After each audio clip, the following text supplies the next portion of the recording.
If you clicked on this video, it's probably for one of three reasons. One, you wanna know what horrible thing I did to lose my monetization on YouTube after working so hard? Two, you want to learn what not to do so you can continue your monetization and continue getting paid. And three, you're here for a good time and not a long time, and I welcome you in as well, okay? Hi, my name is Brittany, or B. I'm a lifestyle creator on my healing journey, unlearning people-pleasing tendencies and traits, and also living life with PCOS. Did I mention I'm starting over at 30? We got a lot going on here. I'm here to share my journey as I become a better version of myself in hopes of helping somebody else that's on a similar journey or just needs some inspo. So, or if you're just here for the vibes, that's cool too. So I know the big question is, how did I lose my monetization? To fully answer this question, I think we need a little background, and I'm gonna tell you a little bit about my journey and how I became a YouTube partner in the first place, and I promise it won't take long. So yes, I created my channel in 2016, and the theme was beauty on a budget, back when it was the OG beauty guru time on YouTube, and people were looking at you weird for starting a YouTube channel. I started my YouTube channel back then. And it's 2024, that's a whole 8 years, it's crazy. I posted pretty consistently. I was in college and I didn't have no money, but I still wanted to be popping, you know what I'm saying? So the theme was more so beauty on the budget. I did rig reviews and also beauty, and I was learning how to do makeup and stuff at the time. With doing those videos and being consistent, I was able to actually hit the YouTube monetization requirements and apply to be a YouTube partner in 2018. So what did I have to do to become a YouTube partner? Let's just go through it really quick. I know a lot of y'all may know, but it may be some people that do not know what you need to become a YouTube partner. So one, you need 1,000 subscribers. I feel like recently, more people struggle with the getting the subscribers part than the watch hours, to be honest, from what I've seen. With me, I'm struggling. I already have over 1,000 subscribers, so it's really the watch hours now. You have to have 1,000 subscribers to even apply. They have made like tiers where it's different like levels of the partner monetization, little smaller things that you can do with less than 1,000. That's why you've been seeing those videos where it's like, I'm YouTube partner or monetized with less than 1,000 subscribers. It's because they're kind of tiers, but to get like the AdSense and things like that, you have to fulfill these. So you need 4,000 watch hours. 4,000 watch hours. So realistically, I feel like a lot of people have one viral video and it puts them up there with the watch hours, but when you really think about how much 4,000 watch hours is, 4,000 hours? Girl, I made a mistake and calculated that, and I just sent myself into a whole spiral. I'm not doing that ever again. So yeah, you need 4,000 watch hours, but in a 12-month period. So when I first became a YouTube partner, I didn't realize it was in a period. I thought it was like boom. You know how on Twitch, once you get Twitch partner, I don't think they take it away unless you have some kind of violation, but basically you need to have the 75 concurrent, I think, viewers or something like that. I haven't heard people really say their Twitch partner has been taken away for any reason or anything like that. I thought it was like that, but it's not. Also, you have to be in compliance with YouTube's guidelines, rules and guidelines, no copyright. I feel like copyright is the biggest thing for everybody on YouTube. Don't get no copyright strikes, they will be your demise. As well as an AdSense account. So when you do get monetized, you have to have a Google AdSense account. You get paid off of the ads that run on your videos. So in order to connect that to an account, to your account, you need an AdSense account. It's really easy to set up, it's not hard at all. Those are the 4 things you need to be eligible for a YouTube partner. They do have people who, once you apply, you can apply through YouTube, through your YouTube account. And they do have people that review your account, and if they find anything that doesn't align with what they want, then they could just still deny you even if you meet the eligibility requirements. I think that's why they word it that way, where it's like you're eligible, but that doesn't mean you're going to automatically be put in there. So with that, we're going to go on to, okay, I applied for YouTube partner and I was approved and now I'm a partner. Like, how do I maintain my monetization on YouTube? How do you maintain it? Because that's very important, because doing all that work just to lose it is crazy. It's crazy. It's crazy. I felt that. That's how I feel right now. Things like not using copyrighted content and engaging in like spammy behaviors, spamming or scamming people, things like that. I feel like usually when someone's channel gets taken down, it's for a big reason. I've seen a couple content creators who are like, I woke up, my channel was gone, and that was crazy. But a lot of them have usually gotten it back because they proved that they didn't violate anything, but it is scary that that can happen that way. Number 2, and this number 2 is the reason I lost my monetization. It says, And I'm gonna read this right from the website where it says, stay active to keep making money. As the YouTube Partner Program continues to grow, it's important to maintain a healthy, active ecosystem of channels. To focus our support for creators who are active and engaged with the community, we may turn off monetization on channels that haven't uploaded a video or posted the community tab for 6 months or more. So essentially, to me 6 months is not that long. But essentially you cannot just go ghost for longer than 6 months. And they followed up with saying, what happens if I drop below the monetization threshold?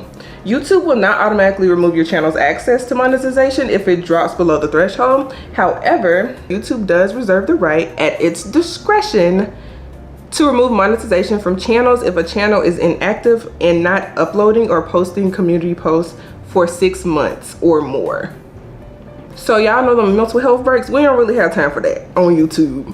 So if you're gonna take one, it need to be a couple months, maybe 2, or batch create before, because YouTube not playing with us. Channels will lose monetization if they violate any of the YouTube channel monetization policies as well, regardless of their subscriber count, public watch hours, or public shorts views. It says, what happens if I lose access to monetization? If it's determined that your channel is no longer eligible to monetize, your channel will lose access to all monetization tools and associated features. And then basically you can reapply once you meet it again. So for me, I had a really, I lost my monetization, let me see. In September 2018, my application to be a YouTube partner was approved. So that was 2 years after I started my channel. And then in July 2022, I lost my eligibility. YouTube did send me an email. I put on there, it was like, you haven't, it basically said I fell below the requirements for eligibility, and if I didn't hit them in 30 days, they were gonna take it down. I'm like, how am I gonna hit this in 30 days? Like, if I need 3,000 watch hours or something, 30 days, you would think they gave you like 60, 90. Mine said 30. This was in 2022. So at that point, I was like, I was going through a really, really tough season, to be honest. Like, the reason I lost my monetization is because, one, I got promoted at work and I started working like 50 to 60 hours a week. Every week. I didn't have time to shoot content. And then my mom got really sick at the same time, so I really just stepped away and stopped making content because YouTube videos are very time consuming. I'm not gonna hold y'all. So for me, I stepped away, and then after that I had a really bad breakup. So I really been going through it for like 3 years. Like back to back to back to back. So that's also why when I came back, I'm like, we're doing lifestyle healing and just being better versions of ourselves, because that's what I want to focus on right now. The one that I have on my channel from was 2021, August 2021. But I know during 2022 I posted them, but I look back, y'all look back at y'all channel, y'all be like, I'm deleting that. Yeah.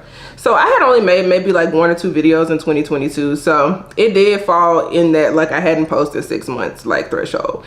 It's just that at the time I didn't realize that that was a thing, because I feel like a lot of times I see big channels with a lot of following. A lot of YouTubers take like years and years off, like they used to back in the day, and they would just come back and they would still have ads and stuff like that. So I don't know if this is like a newer thing they added or what, but this is my first time like really seeing it when it happened to me.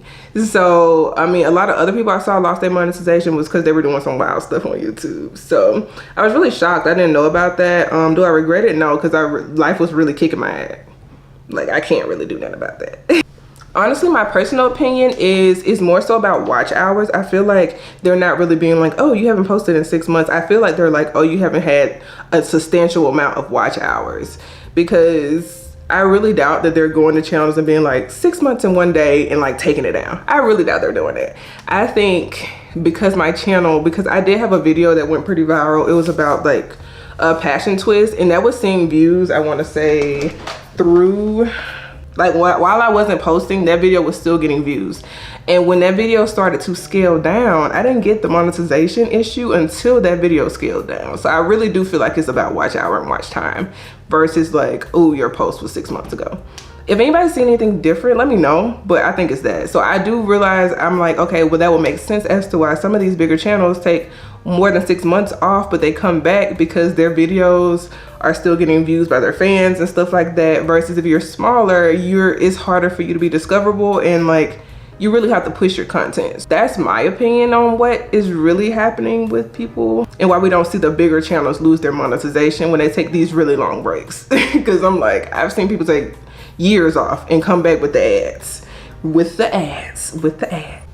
So yeah, I have a line chart. I'm gonna add it because this video got 16,000 views, which is a lot for my small channel, to be honest. I haven't, yeah, you know, whatever. And it peaked in 2020, but through 2020 through 2021, towards the end of 2021, it went down. Let me take this screenshot real quick.